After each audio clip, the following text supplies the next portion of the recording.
Pasamos a la sesión de preguntas. No sé si alguien tenga alguna cuestión para la profesora Fernández.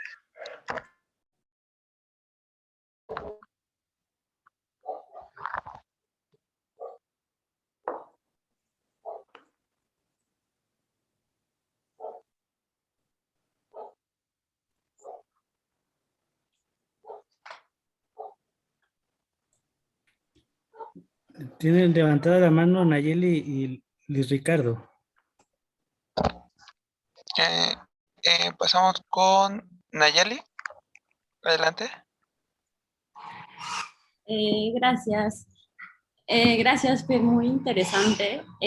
Yo tenía dos preguntas rápidas. Una, si tenías la impresión de que las críticas, digamos que el análisis, ¿no? que recuperas de autores pasados como Hume o como Neurath, ¿crees que puedan, o sea, en esos términos, crees que puedan ser como herramientas útiles para, ¿no? Para mirar los problemas contemporáneos, por un lado? O si crees que ha cambiado por completo, ¿no? El contexto. O sea, me llama la atención porque si algo se ha complejizado, ¿no? Muchísimo en intentar explicar es sobre todo este capitalismo financiero, ¿no? Decía por ahí que ahora era más fácil explicarle a los alumnos la relatividad y la mecánica cuántica que la economía financiera, ¿no? Entonces, sí, ¿no? Si crees que aún así tenga pertinencia, una. Y dos, si, en ese mismo sentido, si lo que piensas es que también el modelo de Woodward puede aportar en ese sentido, porque como que muchos, ¿no? O sea, justo pensando en que muchos autores contemporáneos apuntan como el origen de muchísimo campo de la injusticia, ¿no?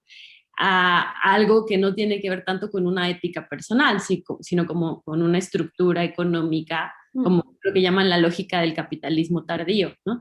Entonces, si tú piensas que también en ese sentido, esta herramienta teórica puede ser útil para a lo mejor alumbrar o iluminar algo de esa estructura. Gracias. Sí, muchas gracias, Naye, por la pregunta. Y sí quisiera compartir mis referencias, porque justo en una de ellas, aquí, este hombre que se llama Miquel Barba, que habla de la crítica a cómo no era tan utópico, pues justamente es una reflexión actual del 2020, ¿no? De cómo las ideas de Neurath podrían servir para proponer nuevas formas de gobierno en el País Vasco. Yo siempre he pensado que hay sociedades mucho más fáciles de transformar como la del País Vasco que como la nuestra, ¿no? Pero sí considero que se pueden retomar las ideas en ciertos contextos, ¿no? O sea, como que se nos viene el mundo encima cuando pensamos pues en el capitalismo y en las financieras y en las farmacéuticas, ¿no? Y entonces como yo creo que podríamos caer muy fácilmente en la desesperanza, ¿no?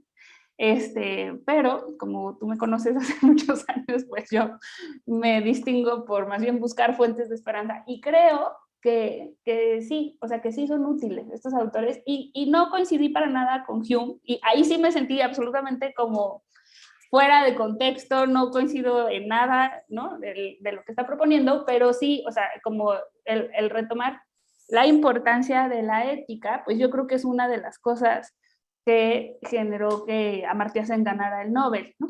Y ahora, empezando a leer apenas estos textos, entiendo que no es simplemente que se dé una mejor distribución de las riquezas en el mundo, ¿no? Y que los poderosos cedan poder económico a los más deprimidos, sino que la propuesta es como la reconceptualización de lo que debe regir la economía, y ahí es en donde como que empiezan a quitar estas palabras del pedestal como el éxito y la productividad y el capitalismo para reemplazarlos por otros, ¿no? Entonces sí creo que es pues filosóficamente relevante como esta transformación conceptual.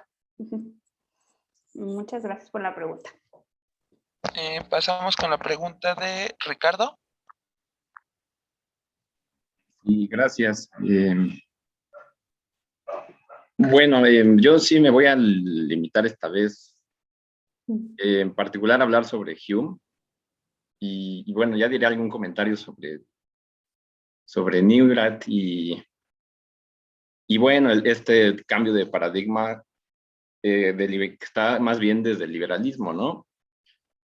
Hablo del estado de bienestar que nunca se pudo aplicar en países como este y que bueno, ahorita ya es una reliquia del siglo XX, ¿no? Hablar de ese estado. Pero bueno, sobre Hume yo sí quiero decir como algunas cosas como importantes. Bueno, yo apenas igual coincido con la doctora en que estoy apenas leyendo sus escritos políticos y económicos de Hume, y pues a mí también desde esta actualidad me parece un carca y un conservador, ¿verdad? O sea, pero hay cosas que están muy, muy presentes, ¿no? O sea, digamos, hay cosas en Hume que siguen siendo actuales.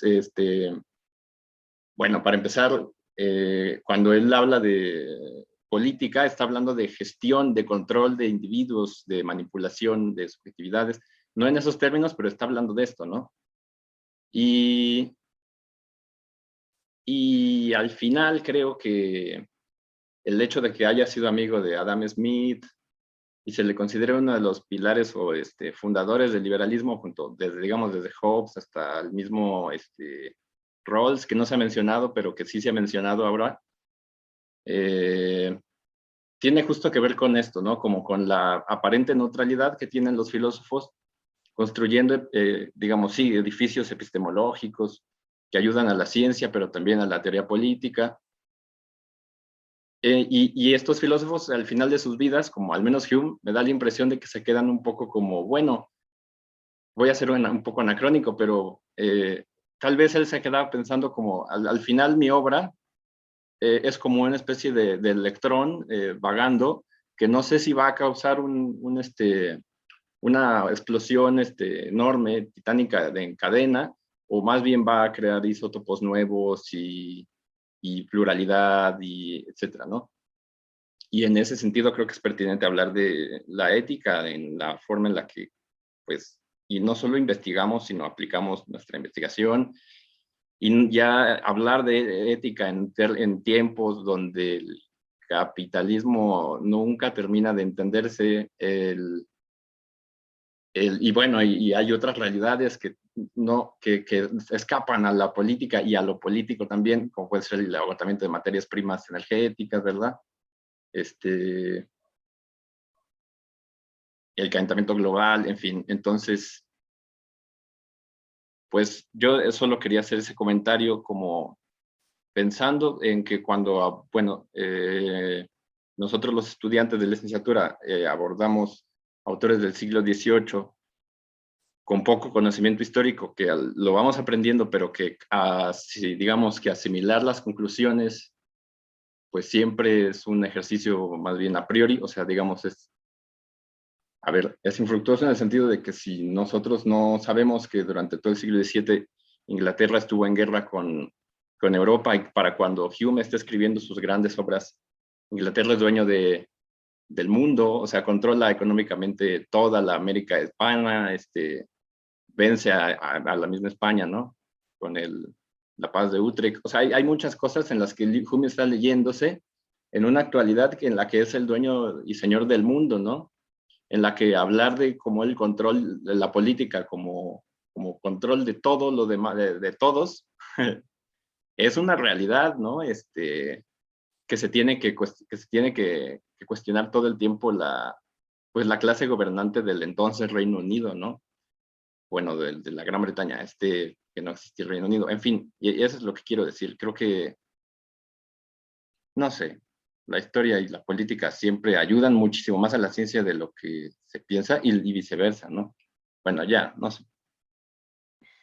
Muchas gracias, Luis Ricardo. Sí, yo creo que, o sea, justamente esta mesa es porque los que estamos aquí nos hemos dado cuenta de cómo la política, la economía y la sociedad pues no son independientes de la ciencia, ¿no? Y lo estudiamos en la maestría de filosofía de la ciencia y todo, pero pues ahora ya estamos entrando muy en serio a esto.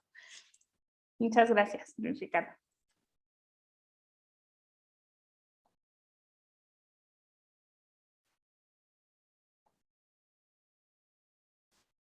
Eric, es que está tu micrófono apagado. Ay, perdón. Ya ahí. Ok. Tenemos una última pregunta en el chat de Mildred. ¿Cómo evadir el problema de la acción colectiva si apelamos a un individualismo que apela a Hume?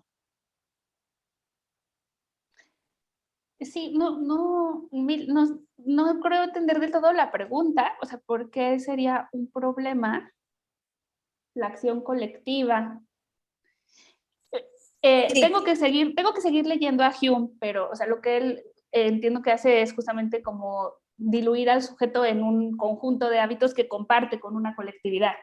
Entonces, no sé si me podrías parafrasear la pregunta de otra manera o contarme qué querías decir.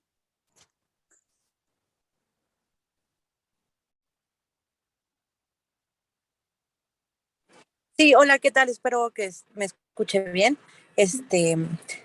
Bueno, es que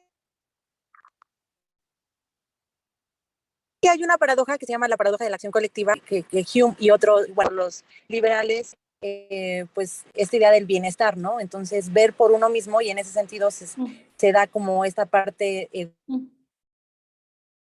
egoísta, ¿no? Hasta cierto punto. Entonces, si nosotros siempre estamos apelando a un bienestar para nosotros mismos, ¿en qué momento se va a llegar a dar la acción colectiva? Ellos pensaban que mientras uno estuviera bien, pues la sociedad estaría bien, ¿no? Sin embargo, íbamos a entrar a una paradoja porque no es cierto. O sea, no es este bienestar de estar bien y la sociedad está bien, sino más bien a lo que tiende la sociedad es a no cooperar. Entonces nos enfrentamos a otro tipo de problemas. Y bueno, nada más sería eso. Muchas gracias, Mil. Ahora sí, ya entendí la pregunta y me parece muy interesante y además muy relevante para el contexto actual, ¿no?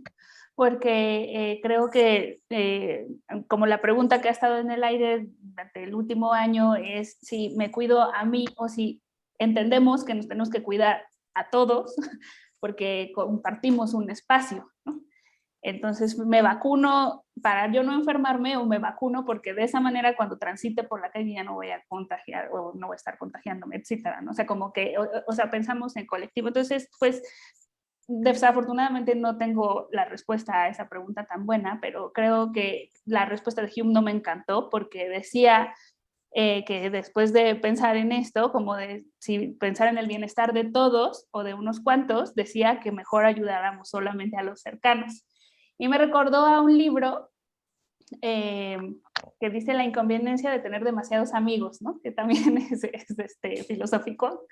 Y bueno, lo que dice el libro es que cuando tienes ya muchísimos amigos, pues empiezan a dar como envidias y que realmente ya no son amigos cercanos, ¿no? Pero esta idea como del pequeño grupito al que quieres ayudar no me encanta. O sea, yo sí creo que mientras más jalemos parejo, mejor. Ok, tenemos una última participación de Ricardo antes de pasar a la ponencia de Nayeli. Adelante, Ricardo. Muchas gracias. Sí, solo iba a comentar algo desde mi participación anterior que no dije. Y bueno, y creo que sí es importante en muchos contextos. Yo iba a hacer una cita explicando perfectamente, o bueno, más bien intentando explicar por qué es que no, bueno, que al menos yo no puedo seguir pensando un minuto más, digamos, la política como gestión de personas, de instituciones, pero al final de formas de control. Y es que, y sí, o sea, no aporta nada a la ética tal vez, pero, o bueno, así se puede interpretar, pero yo he estado trabajando, lo que he estado trabajando, simplemente me quedo con una frase que la dijo Malcolm X, digamos, es un musulmán, es un panafricanista, no es, pero está al menos hablando desde el centro del imperio del siglo XX, o sea, y lo que él dice es que a la comunidad negra siempre se le dijo, y se le ha dicho en Estados Unidos, hay dos actores con los que puede actuar, ¿no? Hablar la comunidad negra, que también pretende hablar por todo el continente africano, ¿no? Y no solo eso, por todo el tercer mundo, realmente. Lo que él ha dicho es que solo hay dos clases de interlocutores en Estados Unidos, los que les dicen a los negros, I wanna kill you, y los que les dicen you should be die. Y a mí me parece que eso o sea, describe muy bien cómo es que el tercer mundo en general lee y entiende el liberalismo explicado por el liberalismo mismo. Y es todo lo que voy a decir. Ya.